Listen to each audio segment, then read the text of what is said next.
Welcome to PhilanthroThink from Carleton University's MP&L program. I'm Jonathan Harline. I'm Titilayo Adedeji. I'm Mekayla Dionne. And I'm Mandy Poi. We're your hosts this season, and we're excited to bring fresh perspectives to the show. In each episode, we will chat with leaders, philanthropists, and innovators to explore the challenges and opportunities shaping philanthropy today. Whether you're building wealth or driving change, you'll gain fresh insights, appreciation, and strategies to inspire your philanthropic work. Enjoy the episode and don't forget to subscribe to the podcast.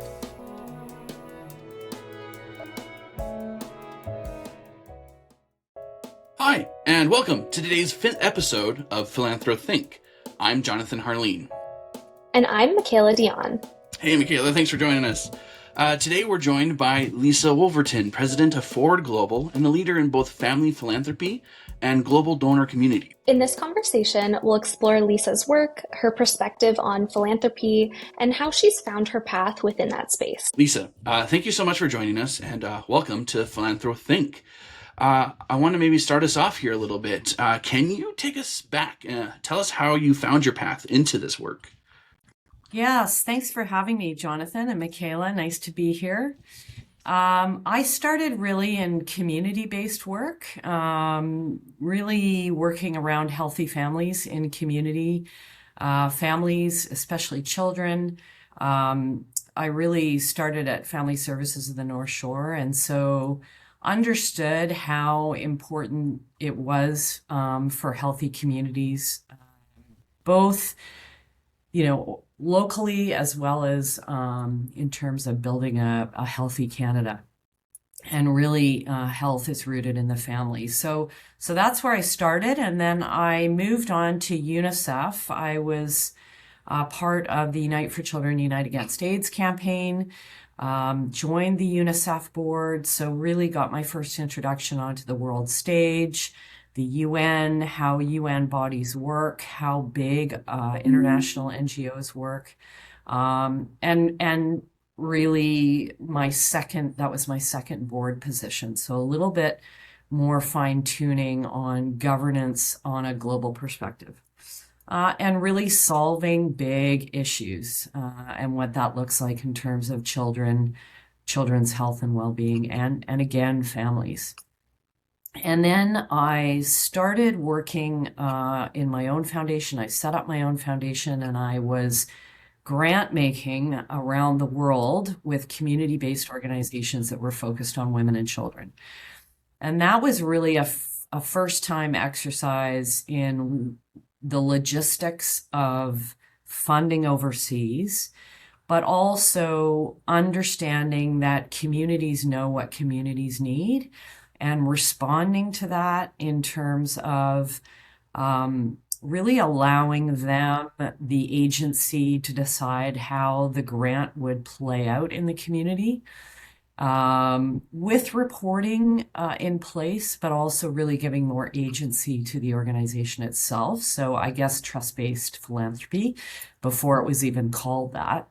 And really understanding that small grants can play a big role in having an impact in other countries. So, there was a lot of funding from the big organizations and big programs that were running in some of these regions that I was funding in. But those small grants had really an impact in these local communities and community-based organizations. And then I set up our family foundation. My parents were very philanthropic in the arts and culture community in Vancouver. And my mother was very upset. The province had cut back on funding for music programs in schools at that point. And the arts was really inaccessible to many youth and children at the time. So the Children's Festival was very expensive. The symphony was inaccessible. The Playhouse was inaccessible. So she really, it really came from her vision of having the arts more accessible to kids that come from, really families of need, low socioeconomic situations.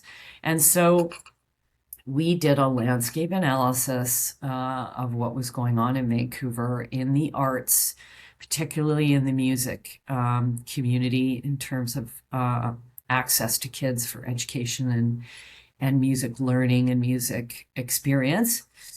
And we came across the Sarah McLachlan School of Music, and they were functioning in the bottom of a church. And they had about 200 kids at the time. And, they were running these programs during the week for after school, and then they would have to pack everything up and put it in the closet because the church was functioning on the weekend. And it was really not a super great situation. So I sat down with them and I said, what do you need? And they said, well, we need operational funding. We need, we need programmatic funding. And actually, we have this provincial grant that is going to run out in 2 years. And so we need a place to live. So I went back to the family and I said, we are in the real estate business. So it would make a lot of sense for us to provide a home for the school. That's sort of bringing our best option and our skill set to the table. And it would also provide a platform for them to then amplify what they're doing. We can open up doors to other donors. We can stand up as a family that believes in arts and culture, and they can really utilize us in this way. So I worked with the city of Vancouver. We bought a building in Vancouver in the right catchment area where it would serve students best, and they really bring in students from different schools. And we bought this building and we retrofitted under the jurisdiction of the Sarah McLachlan School of Music. So what do you need? We're here to really follow your lead. And retrofitted 15,000 square feet for them, which was the second floor of this building. And so they moved in, and it's a beautiful space. The kids walk in the door and they go, oh, you should just see the look on their faces. They feel like this is their place. They feel like, wow, this organization has really invested in me. And, some kids walk in and they can't even look people in the eye. They can't get up on stage. And to see that social and emotional development that happens through music is just immensely powerful. And so now they're up to 1,000 kids. They have a school in Edmonton. They have a school in Surrey. And, this has been 15 years. So we said to them, we're here for the long run. We're here to help you grow. I say to them every year when we sit down with them, tell me what is going wrong. How do we lean in further? How do we help you? What doors can we open? What can we provide in terms of capacity building? What else do you need? So we come at it from an equitable partnership. We come at it from a power dynamic where we take a step back and say, how do we further support you? And when you meet your goal for the year, then we've met our goal, right? There's no, there's an accountability, but there is an accountability that is set up so that we are really supporting them and their mission and vision, and they report back to us in that format. And so, we as a family really believe in long-term partnership. We knew it was going to be a long-term partnership. We have brought other donors to the table. We have stood up as a family and said, this is, something we believe in and we stand behind. And it's been an amazing relationship and an amazing partnership. And so I was introduced to Forward Global when I was setting up the Family Foundation, and that's really my next role. But I'm happy to talk about that in due course. Well, yeah, I just think that's so special, especially how special the arts and music can be to people, and to have the school have its own place. I've seen in my own work how having a designated space for people, for community, right, for people who are actually in there, is so powerful and so important. It's really special that you're able to set that up. Yeah, and it really brings to mind this visual of kind of being that person who can help open doors. If you have the keys, you can open those doors for individuals, and even literally with the new building, literally opening those doors for them, and you don't even know how far-reaching that impact can be. And it just goes so far beyond art. It goes into confidence and hope for the future. There's so many tendrils that can come from art that impact people for their entire lives. So it's really just beautiful that program can support those children and their families.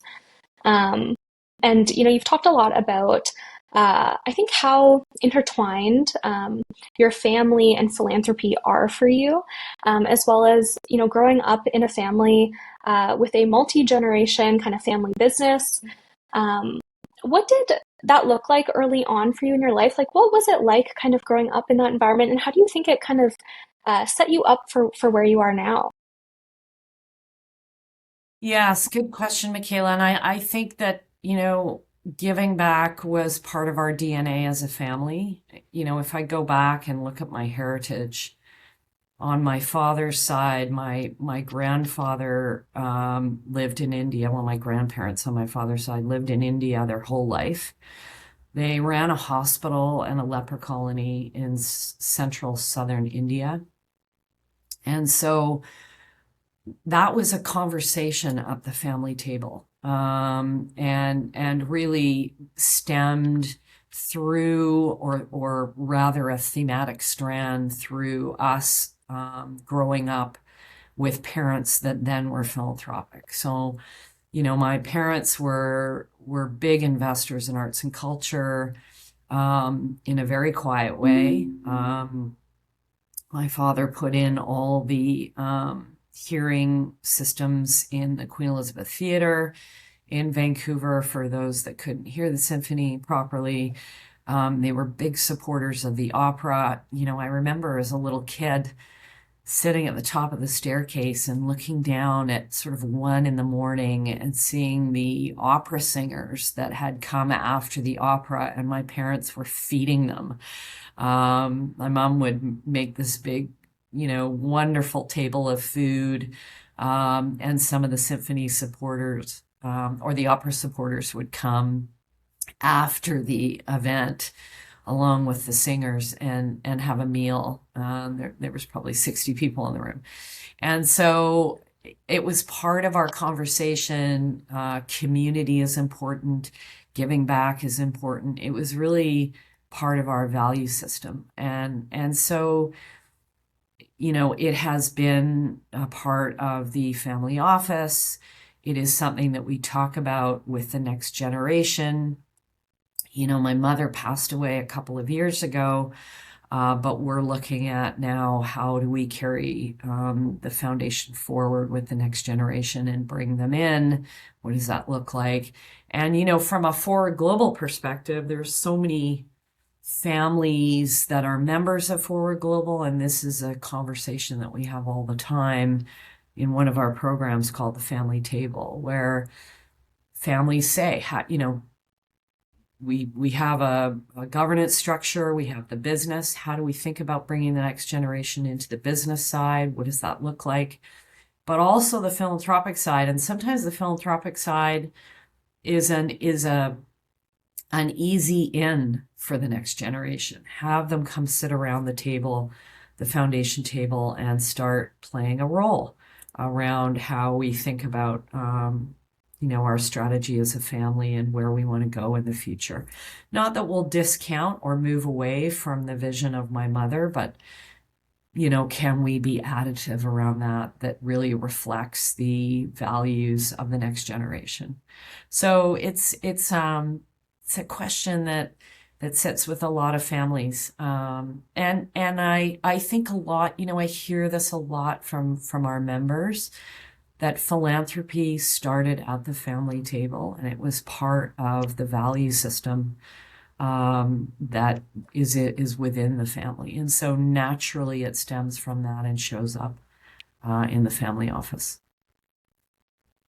Wow. And it's really wonderful that you're able to kind of continue cultivating that, dinner table kind of conversation around philanthropy and inspire the next generation to carry it forward. Yeah, and I kind of wanted to explore that community feel that you mentioned before with the table. I was kind of wondering how you grow the foundation, you grow different aspects of the community.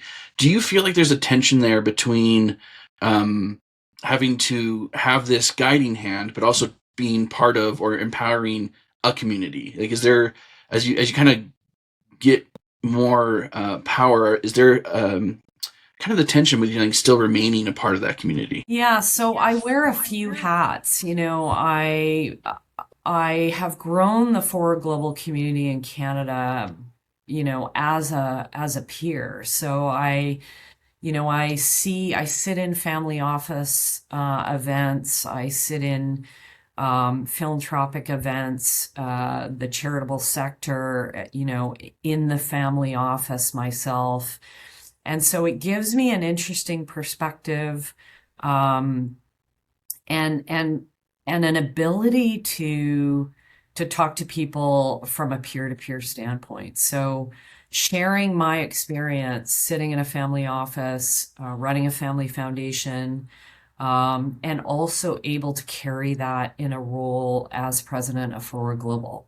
So talking to other Canadian individual and family wealth holders about, my experience in terms of building a foundation, in terms of how we run the foundation as a family, and reflecting on that, and also sharing knowledge around that and reflection. And that's really the beauty of the Forward Global community is it's this safe space for for resource holders or impact players to, philanthropy is such an old word, but people that have resources, that want to have an impact and so Forward Global is a place where they can be in a community to share that knowledge. What's working for you? This isn't working for me. How are you doing this? How are you tackling this problem? And we're also a platform where we're really incubating and scaling innovative models, right? So, wow, this member is creating this venture philanthropy model in this part of the world.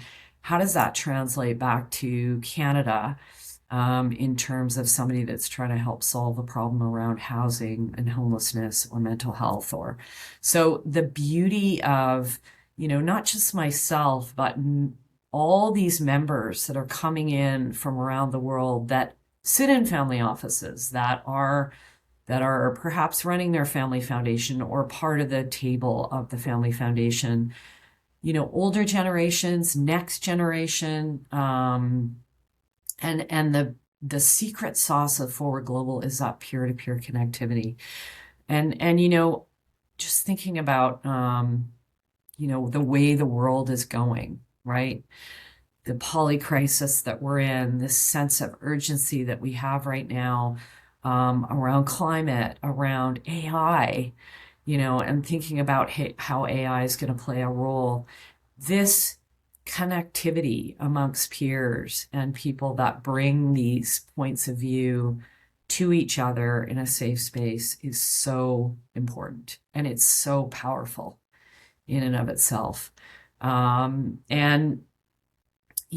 our members are, myself as a philanthropist, as an investor, as, I guess a next gen, in a way, G3, and the different hats that I wear.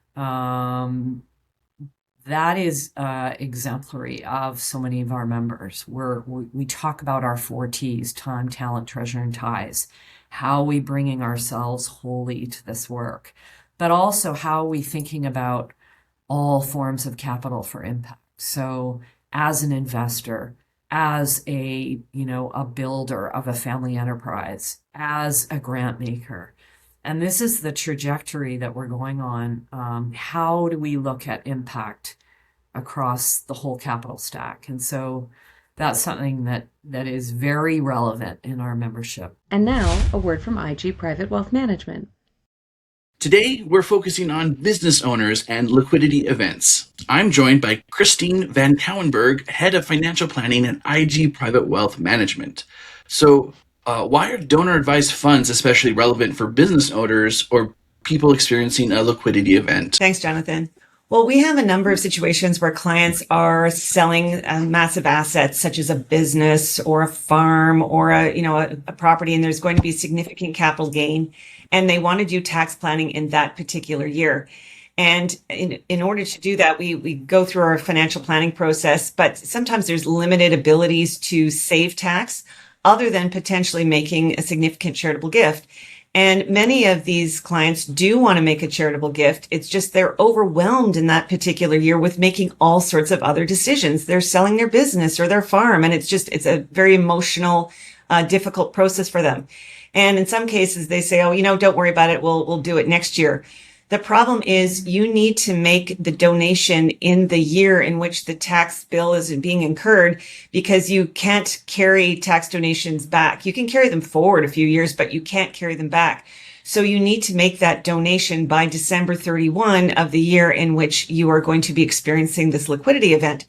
So we have a donor advised fund at IG Wealth, which does effectively allow you to make the donation into what I'll describe as a charitable parking lot. We will issue the donation receipt by the end of that year. We'll issue the receipt when you make the donation. And then you can just relax and start making distributions the next year. You do have to make regular distributions from the fund, but it doesn't all have to be at one time, and it doesn't need to be immediately. And so I think for a lot of clients, they just find it a very easy and effective way to make a meaningful gift in a year in which they have just too many other decisions to make. Amazing. Thank you so much for being with us. Until next time, this is PhilanthroThink with IG Private Wealth Management. This is a general source of information only. It is not intended to provide personalized tax, legal, or investment advice, and is not intended as a solicitation to purchase securities. For more information on this topic or any other financial matter, please contact an IG advisor. The IG Charitable Giving Program is offered together with the Strategic Charitable Giving Foundation, which operates independently from IG Wealth Management. Donations are irrevocable and vest with the foundation. This information is general in nature and not intended to be professional tax advice. Please read the program guide for complete details, including fees and expenses. Now, back to the show. Yeah, so you were talking about, Lisa, some of the different hats you've been wearing, some of the different roles that you've kind of gone through. And is there like a through line that you've seen, or is there kind of an evolution of your roles, and how do you view it today? Yes, there has been an evolution. I mean, I've gone from community to global to now this position where I'm really a part and stewarding so many of these families, individuals and families that are trying to really challenge the status quo of philanthropy, and a network that is really, curating leaders and leveraging resources around some of these big issue areas, and mobilizing around collective impact. So it's been an interesting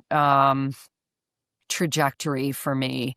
Forward Global, when I joined Forward Global, because I originally joined as a member, I came in when I was forming the Family Foundation, and then I was a member for a while, and then I joined the board, and then I chaired the board, the US and UK boards, for 4 years. And then I was asked to open an actual office in Canada and grow the Canadian membership. And we had a few members in Canada, but really not a formal footprint. And so that's what I've done since 2022. So I have crisscrossed the country, really speaking to and and understanding Canadian philanthropists and the older generation and the next generation, which think very differently about giving and investing in general. But For Global really informed a lot of my early thinking, right? So, how do we think more as a family about being strategic? How do we create a roadmap for our giving? How do we look at root cause? How do we, build trusted partnerships, understanding that communities know what communities need, getting in close proximity with community, taking a step back and giving up control, right? Moving at the speed of trust. And so, in addition to really through Forward Global looking at some of those innovative models. And that was when I was a member, but also today. So, when I became a member in 2011, we were looking at the first social impact bond in England in the Peterborough prison around recidivism. And that was sort of a new model of thinking carefully about how government, private philanthropy, and can work together around some of these bigger solutions. And and then as I've gotten into this new position, really seeing this change in membership, in the archetypes that are coming into our global community of builders of companies, young next gen people that are building companies, entrepreneurs that are saying, I had a good exit. I have this resource now, this amount of money that I'm sitting on. So how do I put that to work? I understand the balance sheet, but how does this philanthropic thing work? And then how do I think about building my next company with impact, right? So it's changing. And, we have a partnership at Forward Global with the New York Stock Exchange. We had our summit a couple of years ago at the New York Stock Exchange, and we've been really talking about impact alongside this entity. And you say to yourself, why does the New York Stock Exchange care about impact?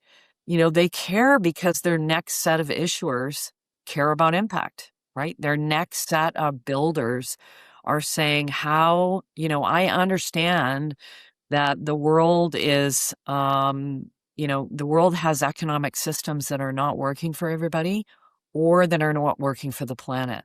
So how do I take my building mentality and how do I think about impact? And so there's some really interesting innovation and disruption that is coming into our global community around having impact with capital. And so I guess I've been lucky enough to have these different viewpoints, both from a community standpoint all the way through to now being a part of this global community that's really challenging, the status quo of philanthropy and bringing some innovation to the work.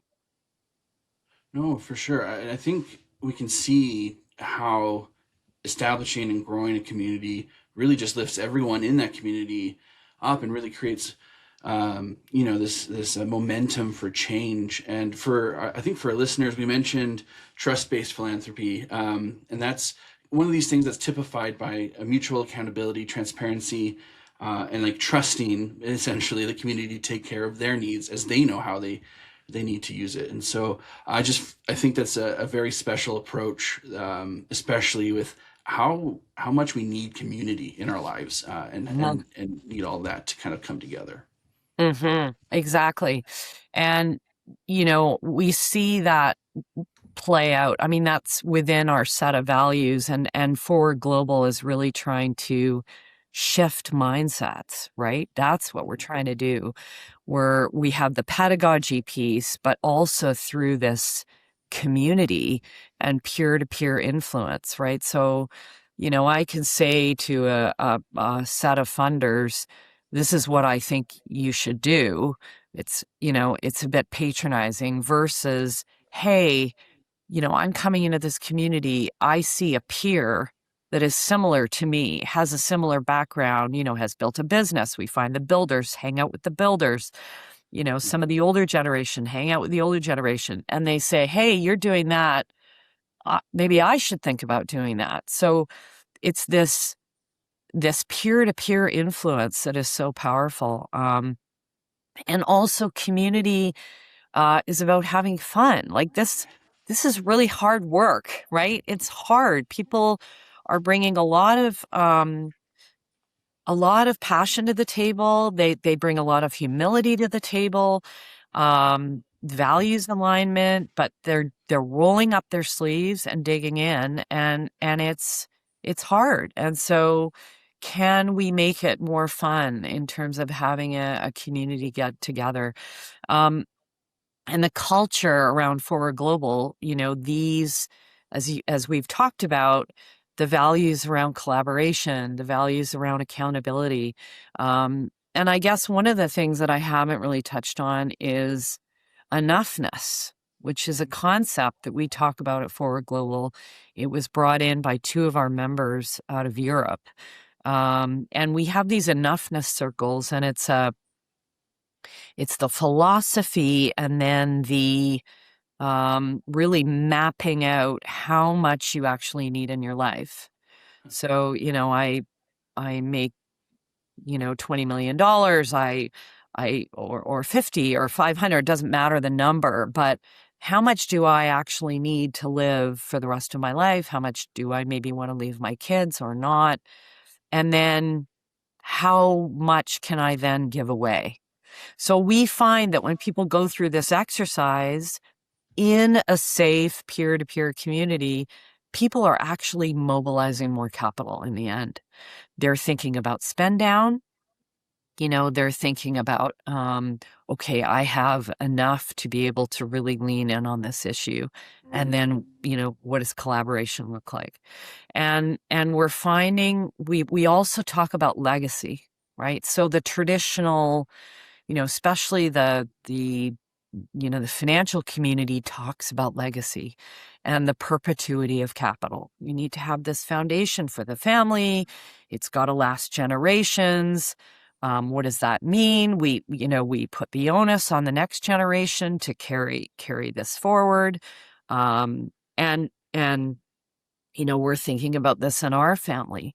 And so we have a community that's redefining that. Does legacy actually mean perpetuity of capital given the state of the world right now? So maybe it's not. Maybe it's that we spend it all out now. Maybe it's that we think about the fact that climate, our dollar is going to have more impact in the climate space now than it will 10 years from now. So we're not dictating, but we're wrestling with some of these traditional messaging and values that have been repeated and repeated and repeated, and challenging that. And so we're finding that more capital is being mobilized. We moved about $1 billion worth of philanthropic capital last year as a community. The changing of mindsets, the thinking differently, the next gen coming in and thinking about how they want to show up as investors, as builders of companies, as resource holders. It's changing, and I feel very lucky that I can be a part of that conversation and that innovation and able to have a seat at the table. I think it's, it makes me feel proud of my work and us as a community in Canada, in the US. We have members from around the world. So, and you talk about, Jonathan, community. And so, we have members that are experts in their own right around, really building community wealth. And, one of our members, for example, Casey Box, he's next gen. He's around the age of 40, just getting started with a family. But he's been working in the Indigenous rights and reconciliation space for over 10 years. And he understands that globally, Indigenous peoples make up just 6% of the population, but care for 80% of the world's biodiversity and over a third of the remaining intact forests. So their traditional knowledge, land stewardship, and climate solutions are really well documented. But he also has the perspective that only a fraction of the global climate funding, I think it's 0.13%, reaches Indigenous communities directly. Like, he's seen that. So he, with an Indigenous partner, started something called the Collective, and he announced it in the Forward Global Summit that we had. And it was a 5-year commitment, and it was this participatory fund moving money and power towards Indigenous-led solutions. And the goal originally was to mobilize $100 million and beyond. And when he announced it at our 2025 summit, it generated more than 70 million in potential donor interest. And it now has over 100 partners worldwide, all working to get resources directly in the hands of Indigenous communities. And so the Collective isn't led by one person. It's really shaped by all of us, he talks about. And he feels really lucky to be working alongside some incredible Indigenous partners and forward global members that are willing to sort of lean in, ask hard questions, and move money. And so when I talk about moving at the speed of trust, let's say I, as a member of the community, we are in the arts and culture space, but I say, hey, family, it's really important that we lean in on Indigenous sovereignty and rights and reconciliation. We don't understand how to do that as a family. We haven't done the due diligence. It's not a space that we've been in for a long time, but I know Casey knows all about it. I know Casey, he's been in the community. I've seen his work. I can move at the speed of trust. I go, Casey, where is it that we should be placing our money? So when you get into this safe, peer-to-peer community where you're building relationships, it's a catalyst for mobilizing money, and members are leaning on other members, and we find that also with bigger institutional partners. So, for instance, Melinda Gates French, she started Pivotal Ventures when she moved away from the Gates Foundation, and she said, I want to, first of all, within the U.S. and then globally, I want to think about leaning in around women's leadership and development. And so, really leaned in on this initiative called Women's Power and Influence. And so we partnered with Women's Power and Influence as a community. It was really around, them looking at us as not only a community that can mobilize money, but also a community of expertise, right? That is already funding in the gender space. And so partnered with us, and we moved about $85 million with a match program with Women's Power and Influence. Canadian donors were investing in that, U.S. donors and European donors.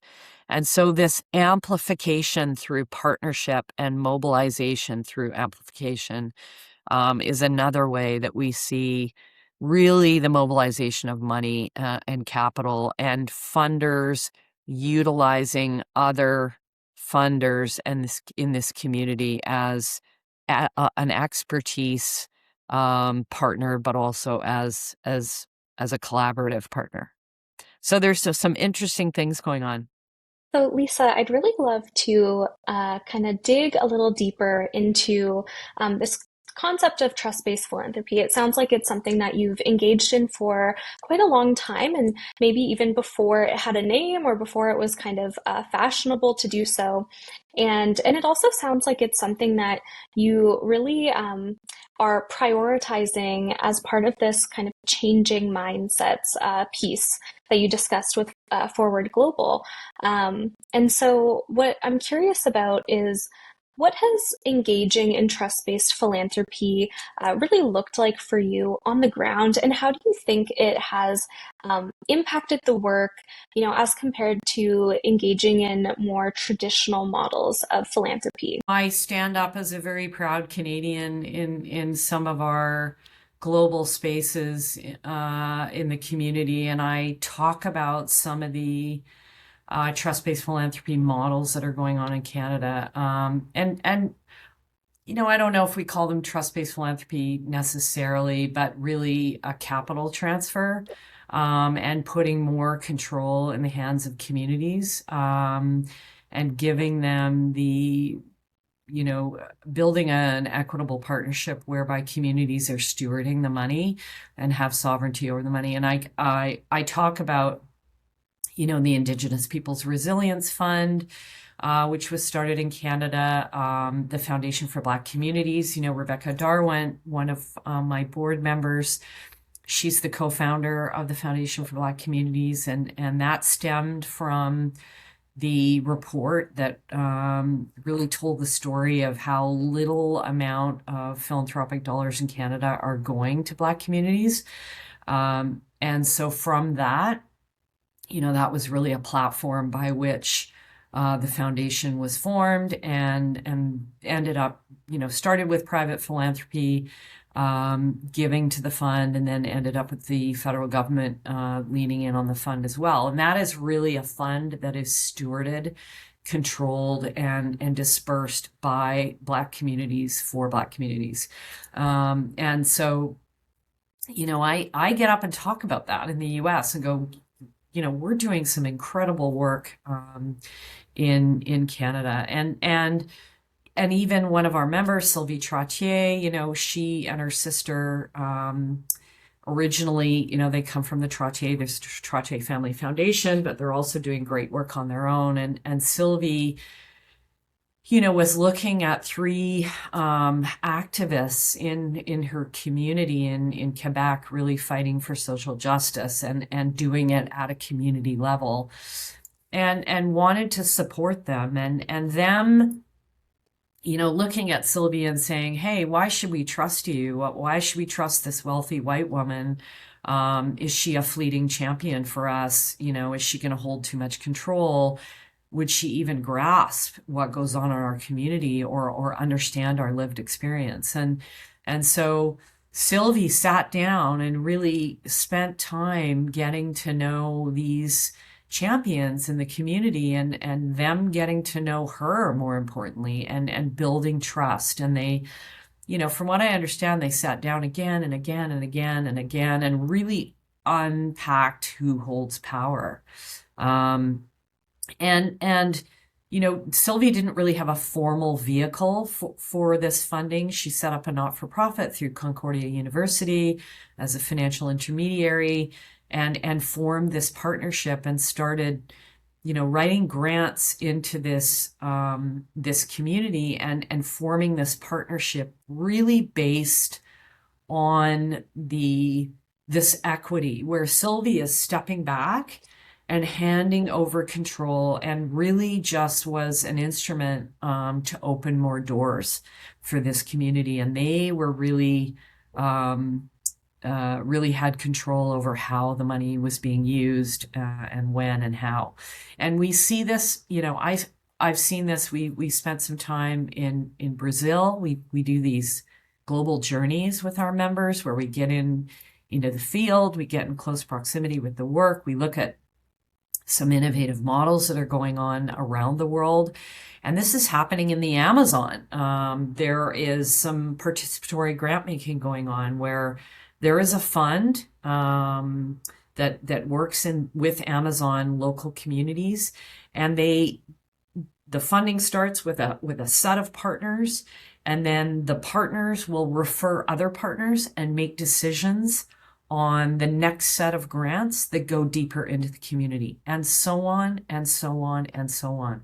So this fund is able to access some of these communities that are very deep into the Amazon only through this network and this participatory grant making, sort of structure that they've set up.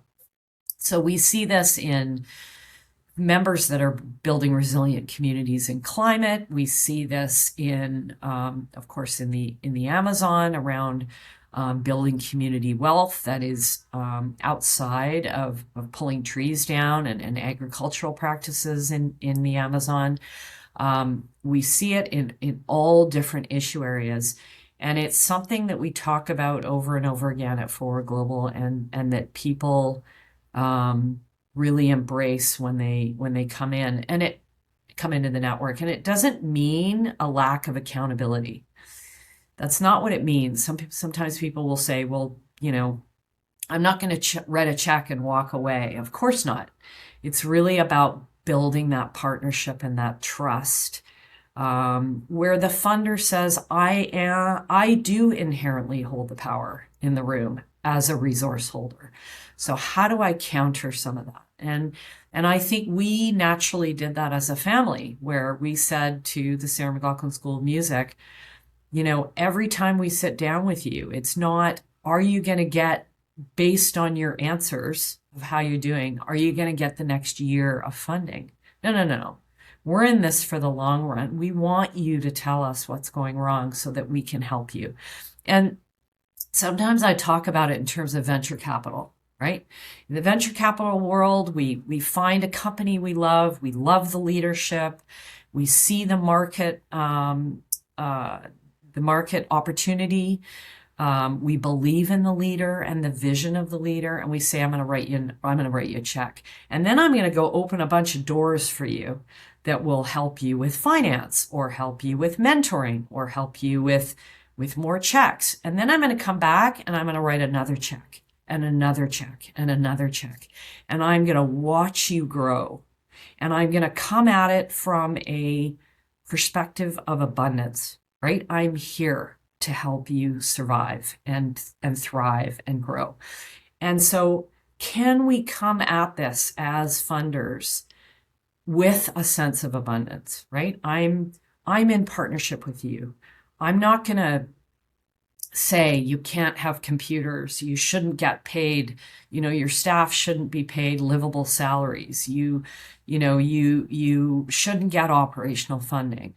Let's come at it from a venture capital standpoint, right? I'm here as a partner. What do you need to succeed? And it's a mindset shift. I find that when we're in business, we talk about, we come at it from a sense of abundance. When we're when we step into our philanthropic shoes as families, sometimes we come at it from a sense of scarcity. So we're trying to change the mindset of wealth holders in that respect.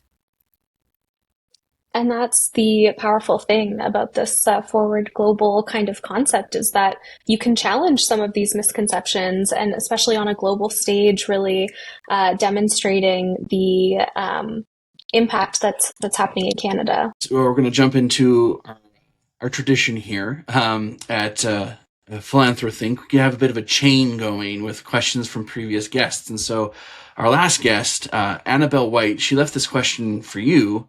And this question is, what world do you want to leave for your children and grandchildren? And what steps can you take today to make that real? Oh, gosh, that's a great question. I guess just to keep doing what I'm doing. I hope to leave a world with an economy and planet that works for all.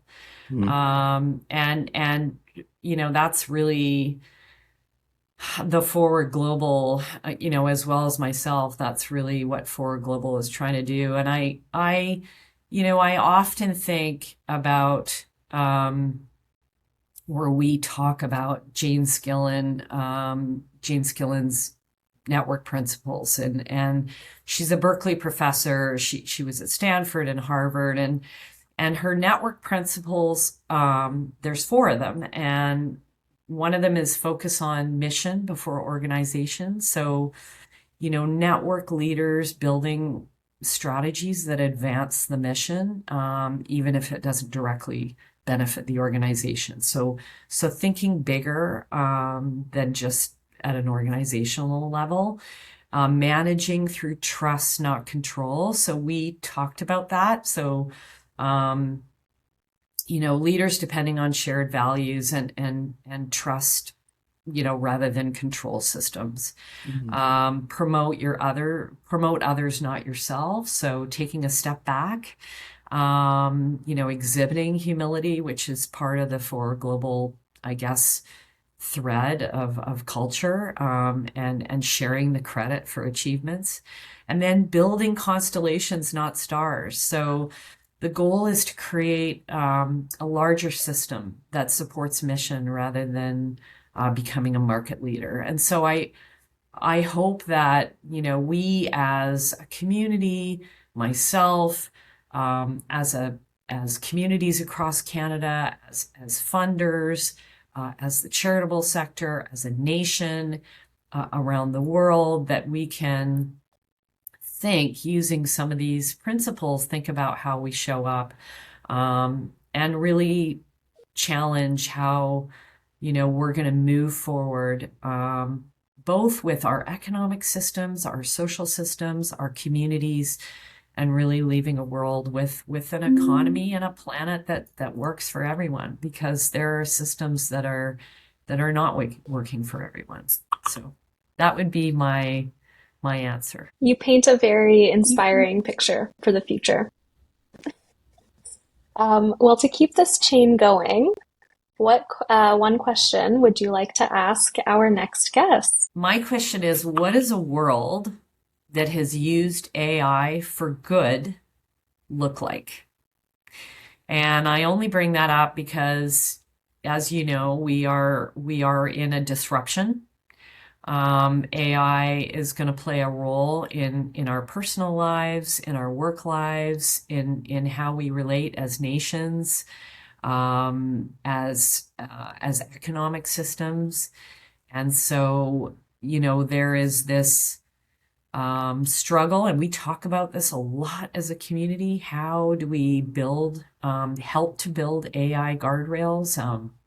How do we use AI for good? How do we help as funders steward the way artificial intelligence is going? And so that would be my question. What is a world that has used AI for good actually look like? Awesome. Thank you. That's a great question. I'm really looking forward to the answer. I think we're all wondering. Thank you so much. Very timely and topical. Very. Yes. Yeah. Thank you, Lisa. And I feel like this through line of empowering community has just been very inspiring for me, and just kind of demonstrates the impact of that. And so I want to thank you for joining us today on PhilanthroThink. Thank you, Jonathan. Thank you, Mekayla. It's great to meet you both. And yeah, happy to be here and very honored. So thank you for inviting me. No problem. Thank you. Of course. Thank you so much.